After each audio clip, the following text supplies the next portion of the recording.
zonna ezikwatagana ku nsonga eyo nsaba nziteeke mu mikono gya Allah subhanahu wa ta'ala okunsaasira. Kati mmaze okuwa obweyamo nti ekintu kyonna ekikwatagana n'ebintu ebikubagana n'eddiini yange nja kubangako bentuma.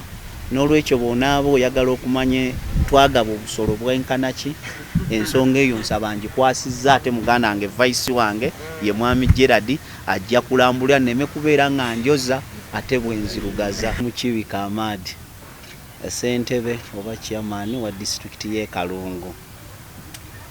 Abatulaba n'abatuuliriza n'esimye okufuna omukisa guno ate okubeerako ensonga z'ettangaza eri bakama baffe. Erinnya eryo wenkoonye nti Kamada, nze ndi musajja musiraamu naye nga sinagenda ku ky'okubeera omusajja omusiraamu. Nina ebintu bisatu bye nnyimirirako ng'ebyo byo seetaagisa muntu yenna abikooneko. Bw'oŋŋamba nti seetaaga muntu yenna abikooneko nange ndi muntu nange sinza bikoonako. Ekisooka eggwanga lyange, nze ndi musajja Muganda. Omuntu yenna akoona ku kintu kyonna nga kya Buganda nga kirimu Ssaabasajja Kabaka seetaagisa kumuwuliriza ate aba nkosezza nnyo. Nange bwe kiba kyetaagisa nvaayo nembeera nga nteekawo omutwe gwange n'omugongo gwange okubeera nga oli tayitirira ate kubeera nga alinnyirira Buganda. Kubanga nsobola okufuuka Omusudan oba Omunakenya oba Omu South Africa naye sisobola kuva mu ggwanga lyange nti ndi Muganda nfuneyo eddala lyonna. Ekyokubiri y'eddiini yange. Nze ndi musajja musiraamu. Eddiini yange omuntu yenna agikoonako oba ekintu kyonna ekigibaako nga kibi nvaayo nenjirwanirira, kubanga nina okukakasa nti bino bye tulimu ku nsi biina n'olunaku lwe biggwa, naye ate eddiini yange egenda kunnamula oba byenkolamu ebirungi Mukama Katonda agenda binsasulamu, ate bye mba nkoze nga bibi era Mukama Katonda aba ajja kubimbonereza. Ekyokusatu ye famire gye nvaamu.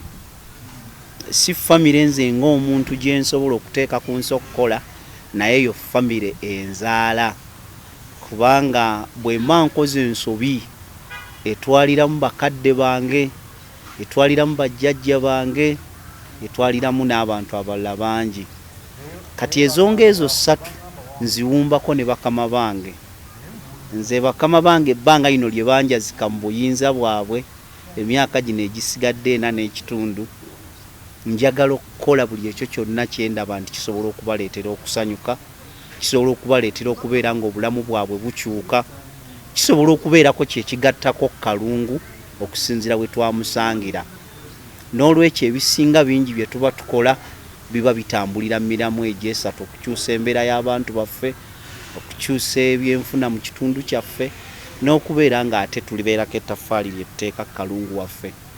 Naye olwaleero ng'omuntu nfunye okusoomozebwa nti mu program oba mu nteekateeka ezimu eza gavumenti ze tulina e Kalungu ze z'okubeera nga tuwa abantu baffe obusolo obwakazibwako eryamutambuza ddembe. Naye bwe nali nkola ekintu ekyo nga ssentebe wa district, nakola ensobi nti bwe natuuka okugaba ensolo gye mmanyi nti embizzi mu busiraamu tekkirizibwa, ate neetaba mu gigaba neetaba ne kuziweereza abantu baffe. Naye nsaba okutuusa okwetonda kwange eri Allah subhanahu wa ta'ala, kubanga sina nange bwe nja munnyonnyola. Naye kye neebaza nti Allah bwe yakola Quran n'eddiini yaffe ey'obusiraamu buli kimu yakimalayo, ti ebbanga lyonna ly'omala ng'okyali mulamu osobola okuba okoze ensobi okwetonda. Naye ate saagala baganda bange abandaba oba abampuliza batwale omukisa guno okubanga bakola ensobi ze bamanyi nga baga nti ate bajja kubeera nga beenenya. Naye nze nakola mu butamanya, nalowooza nti embizzi oba nkoma kubeera nti siina kugirya, nti ate bwe mba oba ngigabye oba ngikutteko nti mba siina mutawaana. N'olwekyo neetonda eri Allah subhanahu wa ta'ala n'eddiini ye ey'obusiraamu okubeera nti nina embeera etatambula bulungi nga nsaba Allah abeere nga nsaasira ate nga nsuubiza nti omulundi omulala sisobola kuddamu kwenyigira mu kintu bwe kityo. Programu ejja kusigala ng'etambula e Kalungu, naye olw'okuba nti tuba n'abakulembeze bangi tulinamu abali mu ddiini ezaabwe ate ng'ogwo si musango, bajja kutukiikiriranga mu kubeera nga batuukiriza obuvunaanyizibwa obwo. Ate era nsaba okwetondera bakama bange kubanga nze nga bwe ŋŋe nti tufa okukola ebintu ebisanyusa ebigasa abantu baffe. Bwe mbanga kye nakola buli muntu yenna eyabadde ekikwe kyakosezza okutandikira ddala ne muganda wange ne bakadde bange, abantu bange, bakama baffe abalonzi ab'omu kitundu, abakulembeze b'eddiini okutandikira ku kadhi waffe.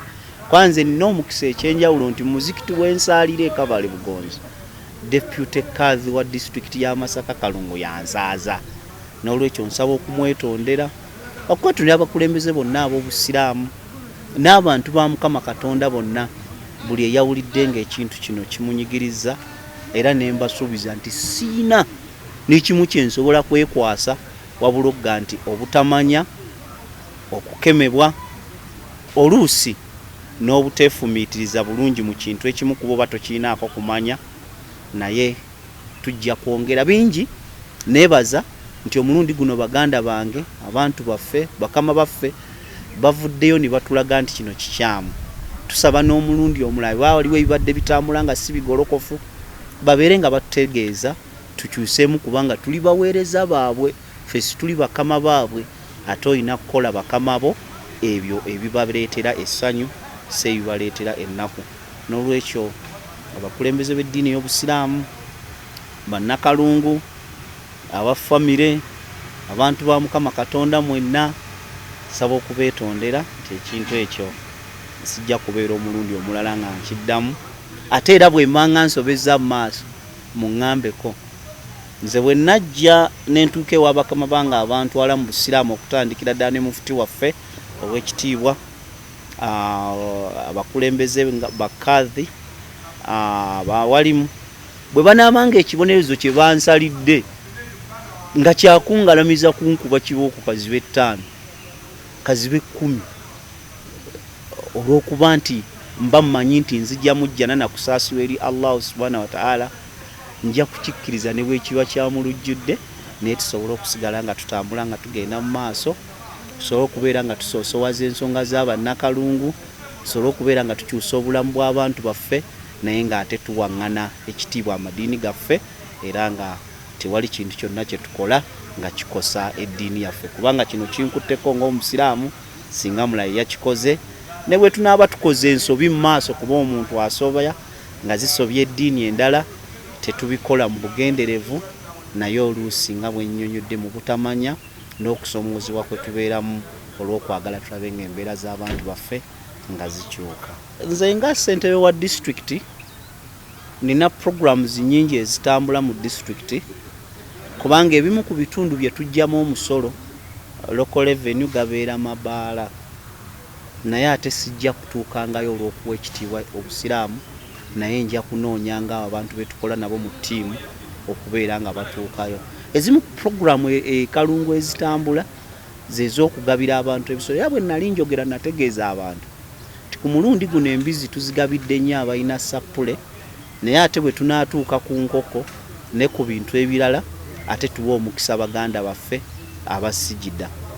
N'olwekyo yadde nti mubaamu okusoomoozebwa, naye situyinza kwekkiranyira kuddamu kukola nsobi eswaza eddiini yaffe, eswaza ekitiibwa ky'obusiraamu, kubanga bweri eddiini ya Allah, ate bino ebyobukulembeze byaki bya ku nsi. So tujja kukwatagananga ne baganda baffe abalala abali mu ttiimu, kuba mu ttiimu mulimu ba Gerard, mulimu ba Charles, babeere nga ate bwe kituuka okutuusa embizzi mu bantu, bwe kituuka okunoonya omusolo oguva mu mabaala, ate bo abatalina tteeka mu ddiini yaabwe nga kigaanibwa, babeere nga batambuza ekintu ekyo. Naye situyinza kugamba nti ate tuddemu twekkiranye, tuddemu tukole ensobi, eyo ezannyira kwemu ku mpagi zaffe kwe tuyimiridde ey'eddiini. Eri emyaka gino egisigaddeko 4 n'ekitundu, sirowooleza nnyo mu kalulu kanaddako, naye nze ndowooleza nnyo ku mugigi ogunaddako. Mu lufuutifuuti we bagamba nti I so much think about the next generation, not the next generation. so bwe mba sirowoleza nnyo mu kalulu omuntu yenna alina kyakola nga kyakunvuganya oba kyakwagala nzengwe ajjukire nti ate waliwo Mukama Katonda. Mukama Katonda yalonda abakulembeze baba yeetaaze mu kiseera kyaba beetaagiddemu ate era yabawa obusobozi n'obulamu kubanga ayinza okuba bwe waliyo omuntu ali mu kintu kino ng'alooza kunvuganya ekiseera ekyo kiyinza okutuuka nga nze Allah yanzita oba nga yakyusa ebirowoozo byange nga ndowooza birala oba naye mwennyini nga yamutta oba nga yakyusa ebirowoozo bye. Naye kyesobola nze kwekwasa era nsaba kana akatundu kabiri muze sigenda kukola nsobi Kalungu ngambe nti annwanyisa lwa byabufuzi. Ye bw'anannwanyisa nga byannwanyisiza nze nja kusigala ngamba nti kyenkoze kikyamu nina kukikyusa kubanga olugero lw'abajjajjaffe lwe twakulirako lugamba nti ewali omulema toweterawo ngalo. N'olwekyo bwe manze enkoze ensobi ate ne nga nti bannwanyisa lwa byabufuzi ndaba mba nafuyemu nenze nja kukkiriza nti ensobi eyo tetujja kugiddamu n'ensobi endala tujja kubeera nga tuzeewala ekitundu kyaffe kisobole okubeera nga kitambula. Abavuganya abakiinamu omutima omubi manyi nti Mukama Katonda baga nti bwe baatusala enkwe Allah ye musazi w'enkwe asinga ajja kubasalira olukwo lwabwe. Naye ate naffe bwe tuba twetonda nga tukijja ku mutima gwaffe olw'ensobi eyo ennene gye twakoze era tukakasa nti Allah alaba kiki ekiri ku mitima gyaffe oba Mukama Katonda. Nze nzikiriza njagala nnyo okuwangaalira ku mazima, siri mumanyi nnyo owa buli nsonga ne buli Qur'ani bweramula buli nsonga, naye nkimanyi nti mu shariya nze ebbanga lyonna nti omusiraamu takkirizibwa kubeera ng'ali embizzi. Kyentegezaako nti oluusi obutamanya ate bututuusa ku ekyo. Naye nze ensonga gye nsinziirako kubanga bwe tuba tutunulya obusiraamu buyina ennamula, buyina Qur'an, buyina hadithi, buyina ebyenjawulo, naye ezimu ku nnamula z'obusiraamu kwe kusalawo kw'abamanyi ababeerawo mu kiseera ekyo. Bwe mba nsobodde okuwuliriza abasiraamu ab'enjawulo abali mu bitundu bya Uganda ng'abamu bakulembeze mu busiraamu ng'ensonga eyo teyafaananye bulungi, n'olwekyo mba siina we nnyinza ate kulinda ganti kana akalayini ate nzire mu by'okwerwanako. Nedda tuli wano kwerwanako, naye tuli wano kutegeeza abantu nti ekyakolebwa olw'okuba tekyabasanyusa nga bo bakama baffe, nze kabeere mukama wange omu bw'akola ekintu bwe nkola ekintu kyonna nekitamusanyusa, kubanga mu kalulu nnyinza okuba bajja kumpangulira kamu oba nga ndiwangulira kamu. N'olwekyo lwaki nkola ekintu ne nga nti eri neekwasa amateeka ng'ate mmanyi kinyiiza abantu bange.